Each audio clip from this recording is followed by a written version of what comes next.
Hey everyone, welcome back to my YouTube channel. This is Pragati Srivastav.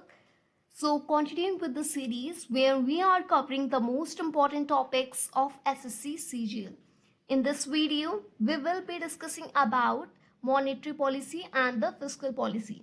As you might all know, the basic difference between monetary and the fiscal policy is that monetary policy is framed by the central bank of an economy, whereas fiscal policy framed by the central government of an economy.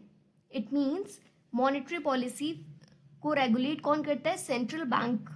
और physical policy को कौन करता है? Central government. So this is the basic difference between monetary and the physical policy. Now first coming to the monetary policy, first let us see what is the definition given for monetary policy. So let us start the class to what actually talks about.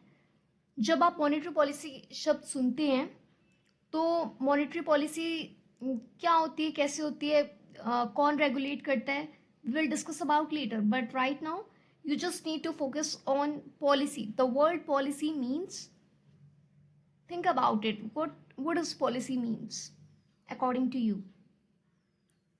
जब government change करती है किसी भी चीज में, किसी भी rules and regulations में, किसी भी आइडियाज में, दैट इज कॉल्ड पॉलिसी, मतलब नीति. और मॉनेटरी का मतलब क्या होता है? मुद्रा. मुद्रा means it is related to money और करेंसी. ओके, तो मॉनेटरी पॉलिसी मतलब हुआ मुद्रा नीति. ओके, तो बेसिकली जब पॉलिसी में कोई चेंज लाती है गवर्नमेंट तो उसको ही पॉलिसी बोलते हैं. लेट अस सी, गवर्नमेंट कोई भी पॉलिसी में एक एजेंडे के साथ आती है. कोई एजेंडा होता है, कोई मोटिव होता है, कोई एम होता है, जिस वजह से वो किसी भी चीज़ में चेंज लाती है, तो इसको ही पॉलिसी बोलते हैं.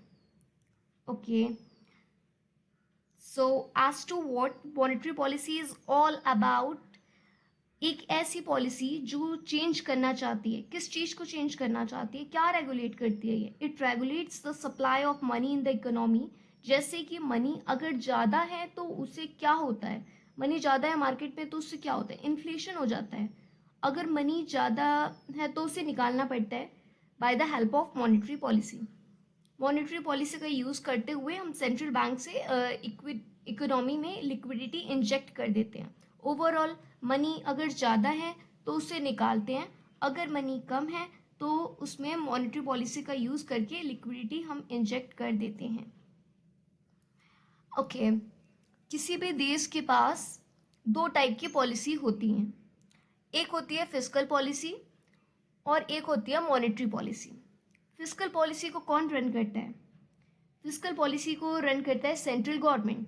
और मॉनेटरी पॉलिसी की बात करें तो मॉनेटरी पॉलिसी को कौन रन करता है? मॉनेटरी पॉलिसी को रन करता है central bank of an economy. जैसे कि अगर हम इंडिया में बात करते हैं कि हमारी इंडिया में कौन रन करता है मॉनेटरी पॉलिसी को? RBI, reserve bank of India. तो आरबीआई कैसे काम करता है, किस एक्ट के थ्रू ये प्रिस्क्राइब्ड हुआ? ओके, चलिए जानते हैं इसके बारे में. It is prescribed under the RBI act 1934. Monetary policy एक ऐसी चीज है जिसके थ्रू आरबीआई सेंट्रल बैंक, और सेंट्रल बैंक क्या कहता है, उस देश के मार्केट पर कंट्रोल करता है, कहीं ना कहीं मनी के फ्लो को कंट्रोल करता है. देश के जितने भी बैंक्स हैं उनमें से उनके लिए रूल्स रेगुलेशन बनाता है. हमारे देश का जो सेंट्रल बैंक है वो है RBI, reserve bank of India. इसका एक ही काम है, इसका यही काम है कि देश की इकोनॉमिक के ग्रोथ के लेवल को ऊपर तक पहुंचाना. दूसरी चीज, मार्केट को स्टेबल करना. चीज़ें बहुत ज़्यादा महंगी नहीं होनी चाहिए और चीज़ें बहुत ज़्यादा सस्ती नहीं होनी चाहिए. मतलब देश की समस्या दोनों में बढ़ जाती है. अगर पैसा मार्केट में ज़्यादा है तो इन्फ्लेशन हो जाता है, मार्केट में कम है तो कोई अफोर्ड नहीं कर पाता. तो दोनों में ही मार्केट हमारी डगमगा जाती है, इकोनॉमी जो बोलते हैं. ओके, मुद्रा नीति के बारे में, इसका एम क्या होता है, ये क्यों आई है, आइए जानते हैं. इसका एम होता है प्राइस स्टेबिलिटी, फुल एम्प्लॉयमेंट मिले, इकोनॉमिक ग्रोथ हो, फाइनेंशियल स्टेबल हो, एक्सचेंज रेट स्टेबिलिटी हो. इसलिए मुद्रा नीति को लाया गया है. Objective of the monetary policy, जैसे कि मैंने आपको बताया कि सेंट्रल बैंक बनाता है इंडिया में आरबीआई। ये जो मॉनेटरी पॉलिसी है, इसका मेन मोटिव क्या होता है? इसका मेन मोटिव होता है ओवरऑल ग्रोथ एंड डेवलपमेंट और स्टेबिलिटी को मेंटेन करना। फुल एम्प्लॉयमेंट क्या होता है? refers to the situation where all the person who are able to work and willing to work at prevailing wage rate to get work. That means इसका मतलब ये हुआ कि एक ऐसी सिचुएशन जितने लोग काम करना चाहते हैं उन सबको काम मिल रहा है और एग्जिस्टिंग वेज रेट पर मिल रहा है, that is called full employment. But अगर हमें फुल एम्प्लॉयमेंट तक जाना है तो इसके लिए हमें डिमांड को इंक्रीज करना पड़ेगा मार्केट में। और मार्केट में डिमांड कैसे बढ़ेगी? जब आउटपुट हमारा इंक्रीज होगा। आउटपुट कैसे इंक्रीज होगा? जब मार्केट में प्रोडक्ट्स बनेंगे, तो इसके लिए हमें जॉब की जरूरत पड़ेगी, राइट?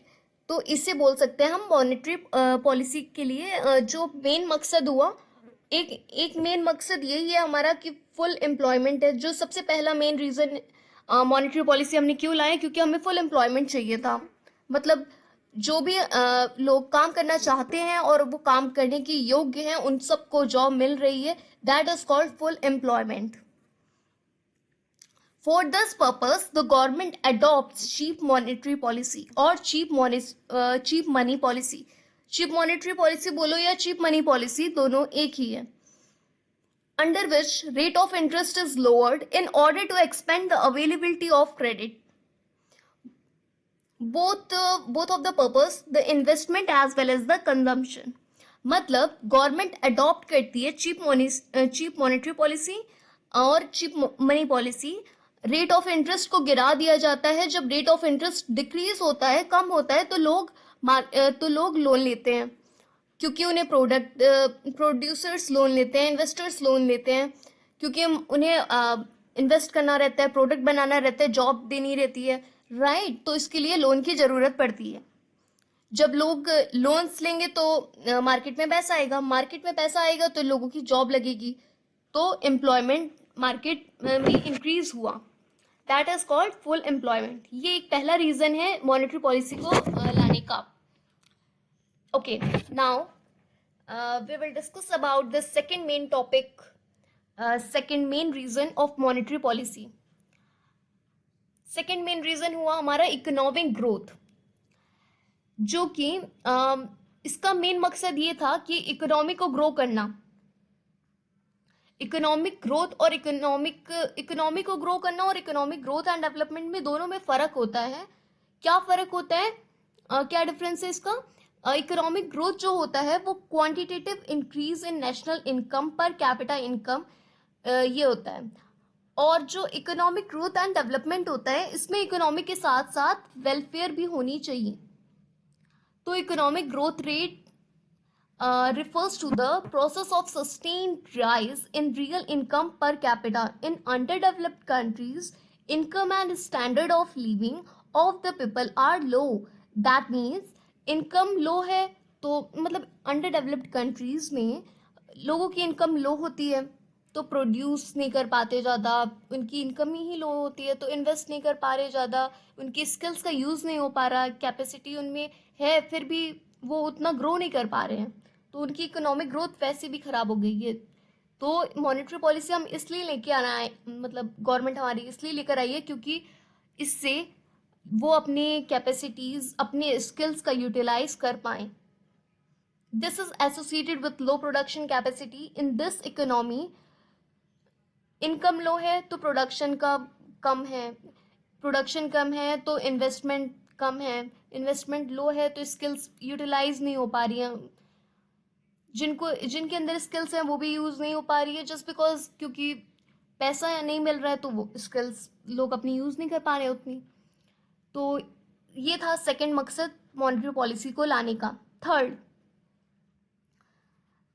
मेन रीजन क्या है मॉनेटरी पॉलिसी को लाने का? Price stability. That means price न ज़्यादा बढ़े न ज़्यादा कम हो, चीज़ों का प्राइस उतना होना चाहिए जितना एक इकोनॉमिक ग्रोथ को मेंटेन करके रख सकता है। चीज़ों का प्राइस अगर बहुत ज़्यादा महंगा है तो लोग अफोर्ड नहीं कर पाएंगे। चीज़ें बहुत ज़्यादा सस्ती हैं तो मार्केट में मतलब चीज़ें बहुत ज़्यादा सस्ती है तो भी प्रॉब्लम है, दोनों में ही समस्या है।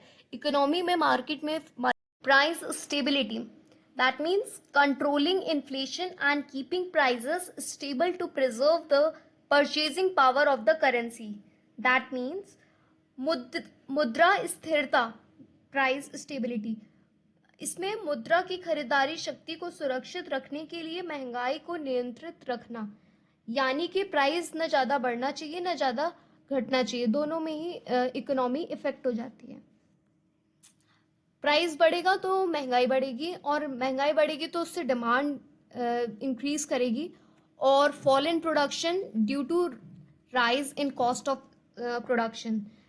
तो इसमें डिमांड बढ़ेगी और प्रोडक्शन कम होगा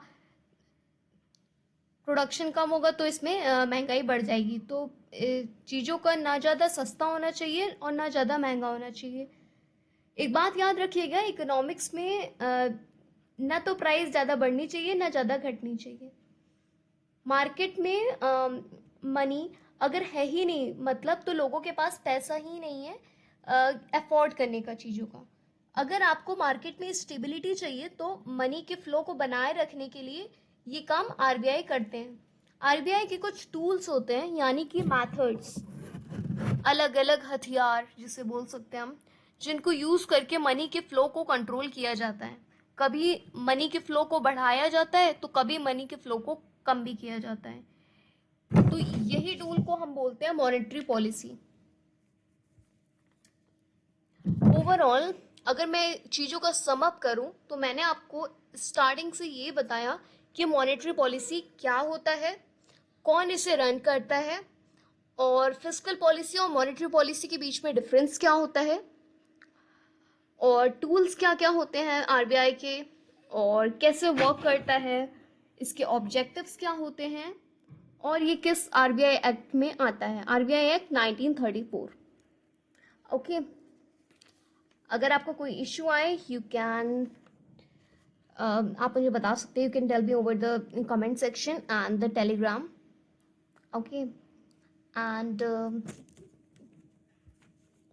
I will try to upload more and more videos in my own words so that you can understand very well. I tried my best to actually explain you in an efficiently and effectively manner, but yeah, I will upload more and more videos within a couple of days.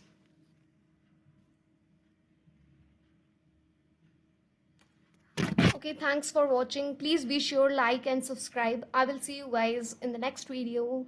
Have a great day ahead.